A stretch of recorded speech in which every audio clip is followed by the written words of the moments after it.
Countering China's AI Threat. Commentary.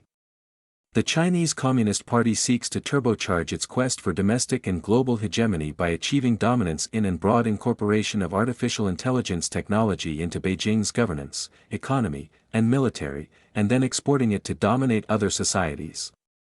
For its part, the Trump administration has also set goals for the United States to dominate AI technologies for both economic and military benefit. Just as the United States has worked to counter ongoing Chinese cyber threats, it should also pursue a comprehensive strategy to check the CCP's quest for AI dominance. As it has done for unmanned systems, electronic vehicles, and reusable space launch vehicles, China has created a contained market competition model of corporate champions and select new entrants to help achieve AI dominance. China's top AI companies are already well-established digital enterprise giants, such as Huawei, Tencent, Alibaba, Baidu, and many more AI startups. Highly ambitious Chinese AI goals were outlined in an August 26 China State Council memo to ministries and provincial governments titled, Opinions of the State Council on Deepening the Implementation of the Artificial Intelligence Plus Action. By 2030, China's AI will comprehensively empower high-quality development, the adoption rate of next-generation smart terminal devices and intelligent agents will exceed 90%, and the intelligent economy will have become a major growth pole in China's economic development, promoting technological inclusion and the sharing of achievements, the memo reads, according to a translation of the original text. What does this mean? Well, on December 11 in the Chinese state media platform Guanxia, columnist Kai Fong asked, how should the household registration system be reformed in the era of artificial intelligence? The Hoku, or Household Registration System, is one of the most fundamental organs of direct CCP popular control, and Kai Fong's article indicates that the application of AI is about greater CCP control over Chinese citizens, not about enhancing their freedom. The China State Council memo further states that, by 2035, China will have fully entered a new stage of development of an intelligent economy and society, providing strong support for the basic realization of socialist modernization. So in 5 years, Beijing expects that AI applications will affect 90% of the Chinese economy and that by 2035, AI will have enabled a new stage of AI-enabled CCP totalitarianism, perhaps transitioning from its current pervasive digital, surveillance state, to direct AI-enabled constant monitoring and tailored control of individual citizens. As the CCP uses its massive Belt and Road Initiative of subsidies and bribes to export its digital, smart cities, surveillance state apparatus, it can be expected to help its allied authoritarian client states to further suppress their people and counter resistance by exporting AI platforms that enable more invasive popular control. As Chinese actors such as Huawei have proven, countries that deploy their digital products, augmented by enhanced AI capabilities, will also expand the CCP's ability to conduct espionage, broad surveillance, and then better manipulate their politics and society.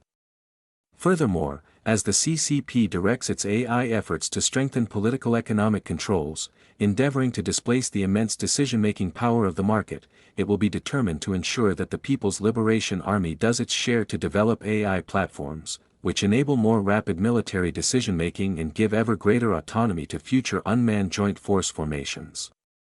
Since the CCP's 10th five-year plan, China has been investing in air, naval, and ground unmanned combat platforms in an attempt to ensure unmanned dominance, which now includes combat-capable corvette-sized ships, large combat-capable unmanned submarines, large unmanned intercontinental bombers, and 35 Chinese companies developing humanoid robots for future unmanned armies.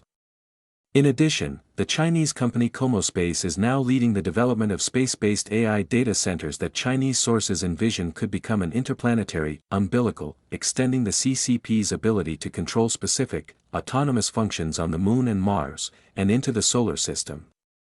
Without a doubt, the Trump administration takes this threat seriously. The July 2025 White House statement, Winning the Race, America's AI Action Plan, begins by saying, the United States is in a race to achieve global dominance in artificial intelligence. Whoever has the largest AI ecosystem will set global AI standards and reap broad economic and military benefits. Just like we won the space race, it is imperative that the United States and its allies win this race. This plan further states, the United States must also drive adoption of American AI systems, computing hardware, and standards throughout the world. It is imperative that the United States leverage this advantage into an enduring global alliance, while preventing our adversaries from free-riding on our innovation and investment. The most serious Chinese AI competitor is Huawei, founded in 1987 by former PLA officer Ren Zhengfei, which today controls about 30% of the global market for telecommunications technology, and is China's leading maker of AI computer chips.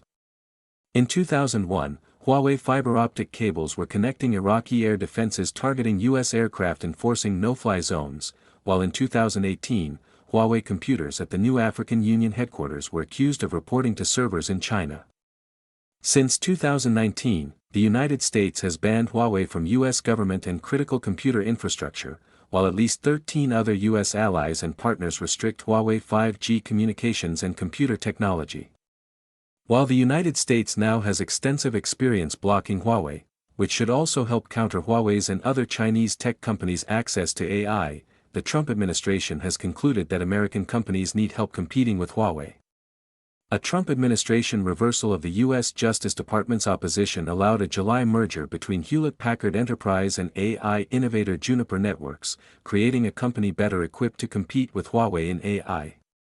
In addition, the administration decided to aid NVIDIA by approving an August decision that allowed the controlled sale of the leading U.S. AI company's downgraded H20 AI processor chip to China. This would help NVIDIA by increasing revenues to develop better chips, absorb competing Chinese research and development funding, and help keep its chips in China's supply chain. The same logic applies to an early December decision by the administration to review whether to allow the controlled sale to China of NVIDIA's more advanced H200 AI chip, which is more capable than chips produced by China. NVIDIA benefits inasmuch as China accounts for $50 billion in annual sales, or 20% of its data center chip revenue, generating profits that can be invested in AI capabilities, which maintain its technology leadership. To be sure, there has also been broad criticism of the Trump administration for selling such technology to China, and this will remain a dynamic policy challenge for the administration in terms of the requirement to win the technology race while strengthening protections against China's digital and emerging AI behemoth. Staying ahead of China will clearly require continued vigilance to block Chinese AI technology penetration, to control the sale of advanced AI chips to China, and to manage the risks that could yield benefits for American AI companies by aiding their ability to sustain technology dominance.